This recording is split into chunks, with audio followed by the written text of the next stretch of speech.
Black top पर भारत के कब्जे के बाद अब अरुणाचल प्रदेश से आ रही है बड़ी खबर। बौखलाए चीन ने अरुणाचल प्रदेश में ऐसा क्या करा है? साथ ही साथ उत्तर कोरिया के उस संदेश को जो उसने अपने जासूसों को भेजा था तोड़ा गया, तो जो निकला है वह चीन के लिए बड़ा ही घातक है। आखिर उत्तर कोरिया चीन को क्यों निशाना बना रहा है? उत्तर कोरिया ने चीन को बड़े संकट में डालने का बनाया प्लान। क्या उत्तर कोरिया चीन से अपनी दुश्मनी निकाल रहा है? आइए जानते हैं इन खबरों को विस्तार से। जहां एक तरफ दक्षिण चीन सागर में पहले से अमेरिका ने अपना एयरक्राफ्ट कैरियर भेजा था, तो अब ब्रिटेन ने भी अपना एयरक्राफ्ट कैरियर भेज दिया है। साथ ही साथ अमेरिका ने गुआम एयर बेस पर थर्ड मिसाइल डिफेंस सिस्टम को तैनात कर दिया है और B-1 B-2 बॉम्बर्स इस पूरे इलाके में घूम रहे हैं। क्या कुछ बड़ा होने वाला है? ऐसा कहा जा रहा है कि बहुत जल्द अमेरिका एक बड़ा फैसला ले सकता है। ब्रिटेन का एयरक्राफ्ट कैरियर भेजना इस और भी ज्यादा मजबूती से इशारा कर रहा है। वैसे अंदेशा किया जा रहा है कि अमेरिकी चुनाव से पहले ऐसा कुछ बड़ा हो सकता है जो कि चीन के लिए बहुत ही घातक होगा। ब्लैक टॉप पर कब्जा करके चीन भारत के ऊपर बढ़त हासिल करने की कोशिश कर रहा था, लेकिन उसकी इस कोशिश को नाकाम कर दिया भारत की स्पेशल फोर्स ने और उस अहम रणनीतिक पद पर कब्जा कर लिया। इसके बाद चीन बहुत ही ज्यादा तिलमिलाया हुआ है। अब प्रश्न यह उठ रहा है कि क्या चीन भारत के साथ लड़ाई छेड़ेगा ब्लैक टॉप के लिए? वैसे दोनों ही तरफ ताबड़तोड़ बैठकें चल रही हैं। चीन में भी बैठकों का दौर है जारी, तो वहीं भारत में भी बैठक हो रहा है। सीमा पर सेना प्रमुख मुकुंद नरवणे पहुंच चुके हैं। उन्होंने स्थिति का जायजा भी लिया और अपने जवानों का मनोबल भी बढ़ाया। भारतीय सेना के बारे में कहा जा रहा है कि उसने अपनी पूरी तैयारी कर ली है। अगर चीन किसी भी तरह की हरकत करता है तो उसका मुंहतोड़ जवाब दिया जाएगा। क्या अब चीन ब्लैक टॉप को छोड़ भारत के दूसरे हिस्से पर नजर गड़ा रहा है? भारत को एक बड़ा धोखा मिलने वाला है। 29-30 अगस्त को भारत की स्पेशल फोर्स ने जो करा है वह चीन को सालों तक चुभेगा, क्योंकि चीन की मंशा थी ब्लैक टॉप पर कब्जा करके भारत ने जो रणनीतिक रूप से महत्वपूर्ण सड़कें बनाई है और जो एयरबेस बनाए हैं उस पर नजर रखना। अगर ब्लैक टॉप पर चीन का कब्जा हो जाता तो भारत के लिए बड़ी मुश्किल का स्थिति होती, लेकिन अभी स्थिति बिल्कुल उसके उलट है।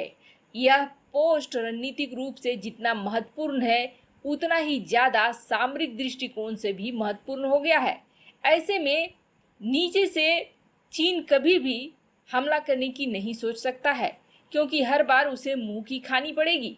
तो अब ऐसी खबरें आ रही हैं कि चीन की नज़र ब्लैक टॉप से हटकर अरुणाचल प्रदेश में चली गई है, क्योंकि ब्लैक टॉप हासिल करना अब उसके बस की बात नहीं रही और चीन को यह पता चल गया है कि पेंगोंग के इलाके में भारत ज्यादा शक्तिशाली हो गया है।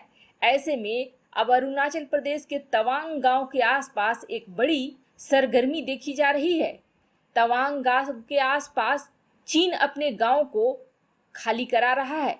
आखिर चीन अपने इन गांवों को क्यों खाली करा रहा है? क्या इस मोर्चे पर चीन लड़ाई लड़ेगा? वैसे भारत भी इस मोर्चे पर एक्टिव हो गया है। भारत की सेना भी वहां पहुंच चुकी है और भारत भी अपनी सीमा के आसपास के गांव को खाली करा रहा है। और जहां तक स्थानीय लोगों की माने तो वो भारत की सेना को भरपूर मदद कर रहे हैं। ऐसे में अरुणाचल प्रदेश में भी चीन को जवाब देने के लिए भारत पूरी तरीके से तैयार है। उत्तर कोरिया के तानाशाह किम जोंग उन के खतरनाक मंसूबों पर ब्रिटिश खुफिया एजेंसी MI6 ने फेर दिया है पानी। उसके खतरनाक प्लान को फेल कर दिया है। आखिर क्या प्लान था तानाशाह का? तो आपको याद होगा, इससे पहले हम लोगों ने करीब 7-8 दिन पहले हम लोगों ने अपने चैनल पर एक न्यूज दिया था जिसमें बताया था कि उत्तर कोरिया की तरफ से गुप्त संदेश भेजे जा रहे हैं दुनिया भर में उसके जासूसों को, और इसके लिए उसने यूट्यूब का ही सहारा लिया था। जिसके बाद ब्रिटेन की खुफिया एजेंसी इसके पीछे पड़ गई थी कि आखिर वह कौन सा संदेश देना चाहता है। वैसे आपको बता दें, उत्तर कोरिया ने जो यह संदेश दिया है उसका रिश्ता चीन के साथ बहुत ही गहरा है। हालांकि MI6 ने किम जोंग उन की अपनी खुफिया एजेंसी के एजेंट्स को भेजे गए मैसेज को डिकोड कर दिया है। इस मैसेज में फ्रांस और ऑस्ट्रेलिया में बड़े पैमाने पर तोड़फोड़ करवाने की बात कही गई थी।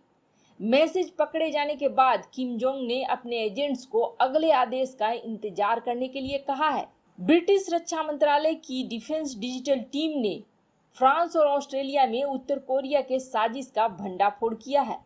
इस कोड को उत्तर कोरिया की खुफिया एजेंसी के लिए काम करने वाले एक सिविलियन के पकड़े जाने के बाद हासिल किया गया।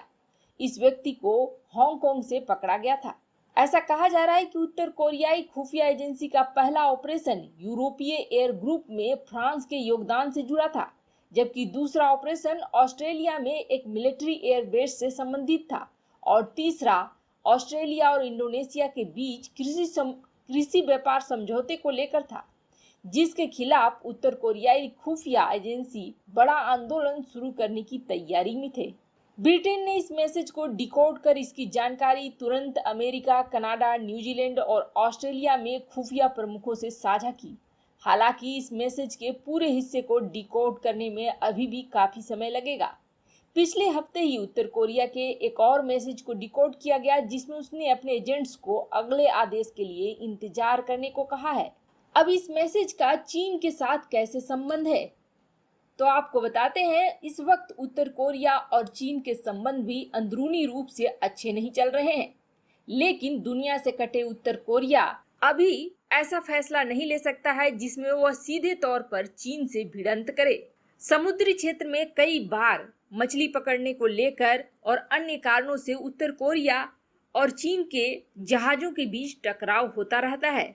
जैसा कि सभी को पता है, फ्रांस और ऑस्ट्रेलिया के संबंध इस वक्त चीन से अच्छे नहीं हैं। ऐसे में अगर इन दोनों देशों में कुछ भी उपद्रव होता है तो इसका सीधा सीधा दोष चीन के ऊपर जाएगा और गुस्से में ये देश चीन के खिलाफ बड़ी कार्रवाई करेंगे। इससे उत्तर कोरिया का मकसद भी पूरा हो जाएगा और बदला भी पूरा हो जाएगा, क्योंकि सीधे तौर पर उत्तर कोरिया की इन देशों के साथ कोई दुश्मनी नहीं है।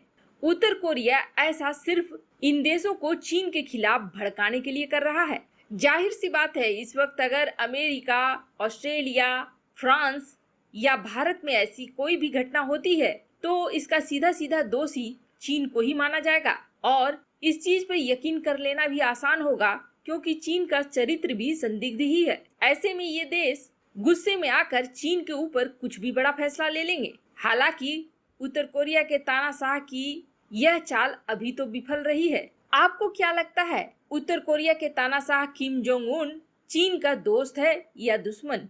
कमेंट कर अपनी राय जरूर बताएं।